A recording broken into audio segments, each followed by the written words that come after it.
Hello guys, आशा गर्छु हजुरहरु सबै सन्चै हुनुहुन्छ होला। मैले गल्फ भिडियोहरु धेरै हेरेँ जुनमा चाहिँ घाममा अन्डा फ्राई गरेर देखाउँथ्यो है। आज म त्यो कुरा साँच्ची हो कि झुटो भनेर म हजुरहरुलाई देखाउन चाहन्छु हैन। र आज हामी पनि अन्डा फ्राई गरेर देखाउन चाहन्छु। आज चाहिँ घामको टेम्परेचर चाहिँ 43 डिग्री रहेछ र आउनुस् अब हामी देखाउनेतिर जाउँ है।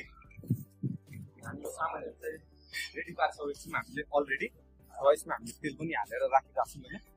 यो चाहिँ हामी 5 मिनेटको लागि यो यहाँ छोड्दैछौँ र हामी हेर्नेछौँ यो कसरी हुन्छ कि हुँदैन भनेर।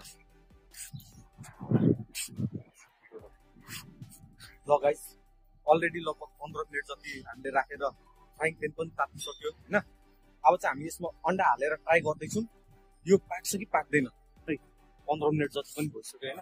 अब चाहिँ हामी अन्डा हालेर ट्राई गर्दैछौँ कि यो पाक्छ कि पाक्दैन। यो गफमा चाहिँ धेरै भिडियो हेरेँ गफ खान्छ भनेर हैन। यो रियली ट्राई गर्दैछु आज चाहिँ। क्लोजु ओ गाइस, ल मजाले चाहिँ नपाक्ने रहेछ गाइस, तर हुन चाहिँ हुन्छ है।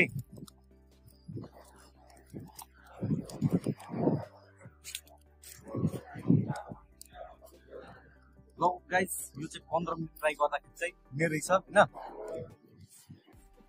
पाक्नु चाहिँ मजाले पाकेको छैन, तर अलिअलि चाहिँ हुन चाहिँ यो कुरो साँच्ची नै रहेछ। ओके।